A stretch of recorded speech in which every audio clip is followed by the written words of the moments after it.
تو اس حوالے سے پھر جب اٹارنی جنرل نے کہا کہ عدالت کا جو گزشتہ فیصلہ تھا مارکیٹس کھولنے سے متعلق اس میں ہفتے اور اتوار سے متعلق کنفیوژن آ رہی تھی، تو عدالت واضح کر دے، تو آج سپریم کورٹ نے جو اپنا تحریری فیصلہ لکھایا اس کے اندر عدالت نے واضح طور کے اوپر کہا کہ سپریم کورٹ کا جو فیصلہ ہے وہ ہفتے اور اتوار سے متعلق نہیں تھا، تو وہ سپریم کورٹ نے مارکیٹس کھولنے سے متعلق جو فیصلہ تھا ہفتے اور اتوار کا وہ اپنا فیصلہ واپس لے لیا۔ تو یہ تو تھا کرونا سے متعلق جو معاملات ہوئے ہیں یہ اس سے متعلق تھا، لیکن دوران سماعت آج ایک اور اہم ایشو جو اس میں پاکستان کو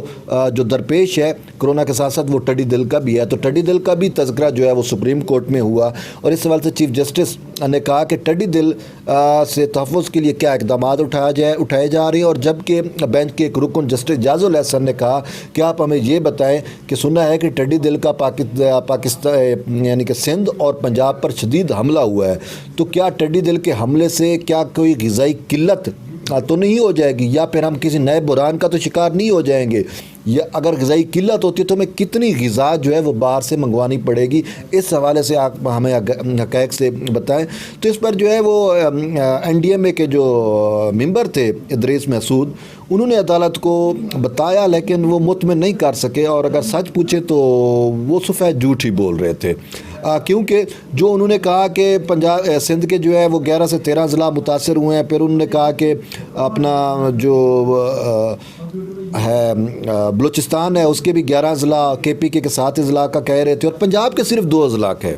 اور وہ بھی 2 اضلاع کون سے؟ راجن پور اور ڈی جی خان۔ جبکہ میں خود مظفر گڑھ ضلع سے تعلق رکھتا ہوں، اور میں نے جب عید کی چھٹیاں تھیں تو اس دوران ہمارے خود اپنے آم کے باغات پہ حملہ ہوا، اور آپ نے خبروں میں بھی سنا ہوگا کہ مظفر گڑھ میں بہت سارے آم کے باغات کو ٹڈی دل نے جو ہے وہ چٹ کر گئی، صاف کر گئی۔ تو این ڈی ایم اے کے والوں کے پاس یا تو ایسی معلومات نہیں تھیں، یا وہ پھر عدالت کو صحیح طور پر بریف نہیں کر پائے۔ پھر اس کے ساتھ ساتھ ان کا یہ بھی کہنا تھا کہ ہم جو ہے وہ اس سے ہم نمبرد آزما ہونے کے لیے جو ہے وہ کوششیں کر رہے ہیں۔ چیف جسٹس نے کہا اب تک آپ نے کیا کیا ہے، کتنے سپرے کیے گئے؟ تو انہوں نے کہا سپرے تو خاص ابھی نہیں کیا، لیکن ہم نے سروے جو ہے وہ اتنا مکمل کیا۔ تو انہوں نے کہا 4 ماہ ہوئے ہیں یہ شور پڑا ہوا ہے، اور اس کا جب بریڈنگ پیریڈ تھا وہ سب سے بہترین پیریڈ تھا کہ آپ اس پر سپرے کر کے اس کو مار سکتے تھے، لیکن 4 ماہ میں تو آپ نے ابھی تک کوئی اقدام نہیں اٹھایا۔ تو انہوں نے کہا کہ جی ہم نے بہت ساری جو گراؤنڈ وہیکلز ہیں ان کو ایکٹیو کیا ہوا ہے، سپرے جو ہو رہی ہیں اور یہ ہو رہا ہے وہ ہو رہا ہے، بار انہوں نے بہت ساری کہانیاں سنائی، لیکن پھر بات آ کر جو ہے وہ ایک جگہ پر آ کے پھنس گئے۔ تو اس پر چیف نے کہا کہ آپ یہ بتائیں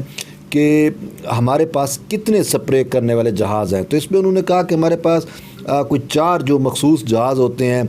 بیوری کمپنی تھی میرے خیال میں، یا کچھ اس ٹائپ کا انعام تھا، تو اس نے کہا ہمارے پاس جو ہے وہ 4 جہاز موجود ہیں۔ تو انہوں نے کہا ان 4 جہازوں کو آپ نے تیلی ڈالنی ہے، کیا ان کو آپ نے اڑایا بھی ہے؟ تو انہوں نے کہا نہیں جی وہ ان پاس کیپیسٹی نہیں ہے، اب جہاز تو ٹھیک ہے لیکن ہمارے پاس پیلٹ نہیں ہے۔ انہوں نے کہا اچھا یہ پیلٹ کا بھی آپ فقدان ہو گیا کہ آپ کو وہ ٹیکنیکل بندے جو ان جہازوں کو اڑا سکتے تھے وہ بھی آپ کو نہیں ملے، یہ کیسے ہو گیا؟ پھر انہوں نے کہا جی وہ ہم نے ایک جہاز جو ہے وہ لیز پہ لیا ہے ترکی سے، تو اس کو استعمال کر کے ہم جو ہے وہ سپرے کر رہے ہیں۔ تو انہوں نے کہا ہم نے سنا تھا کہ وہ جہاز آپ نے خریدا ہے، پھر کہیں یہ بھی ہمیں دیکھنے کو ملا وہ جہاز حکومت ترکی نے گفٹ کیا ہے، یہ کیا ماجرا ہے؟ آپ نے واقعی لیز پہ لیا ہے یا یہ خریدا ہے یا گفٹ ملا ہے، یہ کیا وہ ہے؟ تو اس پر عدالت نے اس جو ترکی سے جہاز لیز پہ لیا گیا تھا اس کے بھی جو ڈاکومنٹس اور لیز کی جو وہ ہیں قواعد و ضوابط اور جو چیزیں تھیں وہ بھی عدالت نے طلب کی ہیں۔ اس کے ساتھ ساتھ سپریم کورٹ نے واضح طور کے اوپر کہا ہے کہ حکومت جو ہے وہ مکمل طور پہ ہمیں ناکام نظر آتی ہے کرونا سے متعلق معاملات پر بھی اور ٹڈی دل سے متعلق معاملات پر بھی۔ ابھی تک حکومت کی جانب سے خاطر خواہ انتظامات نہیں اٹھائے گئے کہ ٹڈی دل کی آفت سے یا کرونا کی آفت سے عوام کو اور لوگوں کو جو ہے وہ بچایا جا سکے۔ بلوچ صاحب یہاں پہ ایک بات اور بھی ہے، جب یہ ان سے یہ پوچھ رہے تھے چیف جسٹس صاحب تو انہوں نے کہا جی کہ آپ کو لائسنس کوئی قانون کے تحت کام ہونا چاہیے، آپ کو کوئی لائسنس دے دیے گیا کہ آپ اپنی مرضی کریں، ایسا نہیں چلے گا، اور جو کام یہ وہ قانون کے تحت ہوگا، اس طرح کے انہوں نے ریمارکس دیے۔ اس حوالے سے آپ کیا؟ جی وہ ریمارکس یہ تھے کہ جب بھی عدالت ان سے سوال کرتی ایون کہ کرونا سے متعلق بھی یا ٹڈی دل سے متعلق بھی جب سوالات ہوتے تو وہ کہتے جی یہ تو کرونا سے متعلق جب کچھ ایسا سوال ہو تو کہتے جی وزارت صحت والے بتا سکتے ہیں، جب ٹڈی دل سے متعلق سوال آتا تو کہتے یہ تو وزارت غذائی تحفظ یا پھر وہ پلانٹ پروٹیکشن والا جو ادارہ ہے وہ آپ کو جواب دے سکتے۔ تو انہوں نے کہا کہ اگر انہی اداروں نے ہی جوابات دینے اور انہی اداروں نے کچھ کرنا ہے تو پھر آپ کیا ہیں؟ آپ کیوں پھر ان معاملات میں گھسے ہیں؟ پھر ان اداروں کو کام کرنے دیں. کیا پھر آپ کو لائسنس مل گیا ہے کہ آپ جو مرضی ہے کرتے رہیں اور کسی کو اتنی مجال بھی نہ ہو کہ وہ آپ سے کوسچن کر سکے کہ آپ کر کیا رہے ہیں؟ تو اسی بنا پر عدالت نے ان سے وہ ڈاکومنٹس بھی طلب کیے ہیں، کیونکہ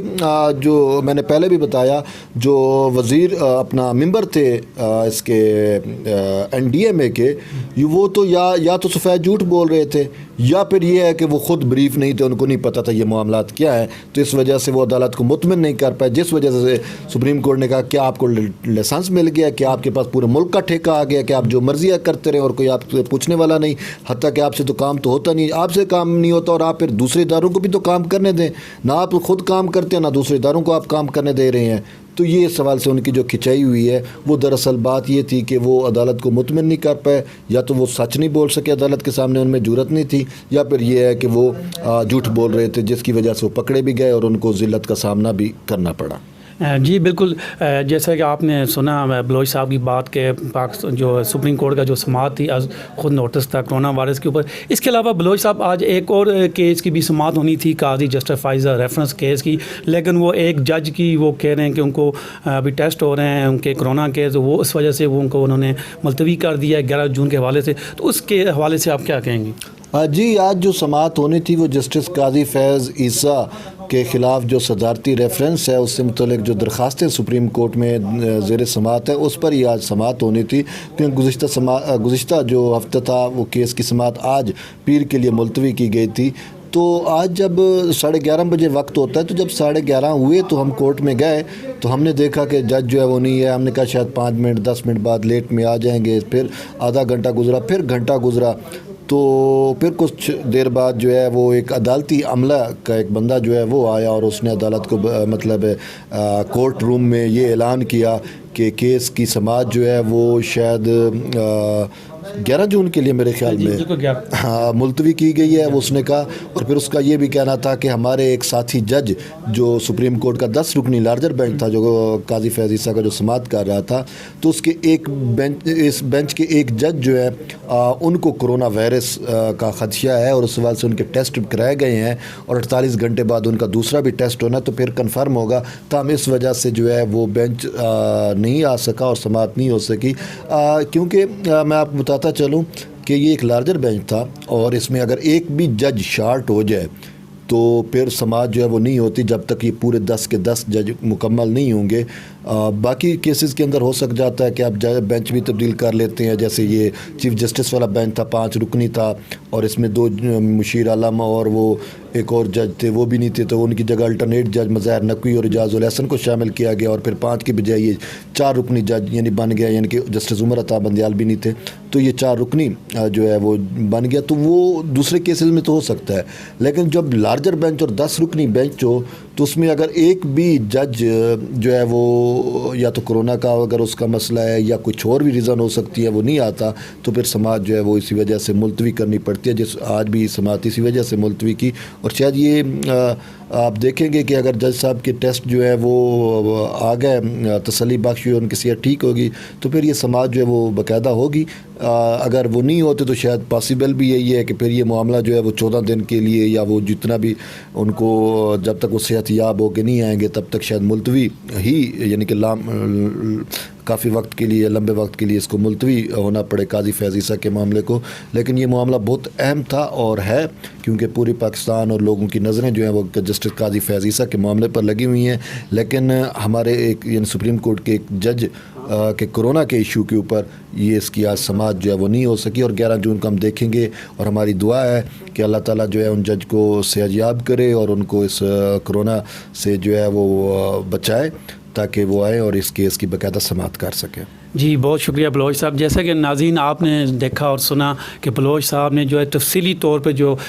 کرونا کا خود نوٹس کیس کی سماعت تھی اس کا حال انہوں نے بیان کیا. پھر اس کے ساتھ ہی جو جسٹس قاضی فائز صاحب کے جو صدارتی ریفرنس کیس کے حوالے سے جو آج سماعت نہ ہو سکی، اس کے حوالے سے بھی انہوں نے تفصیلی آپ کو بریف کیا. تو اس کے ساتھ ہی مجھے اجازت دیں، انشاءاللہ آئندہ پروگرام میں آپ سے پھر ملاقات ہوگی. اللہ حافظ.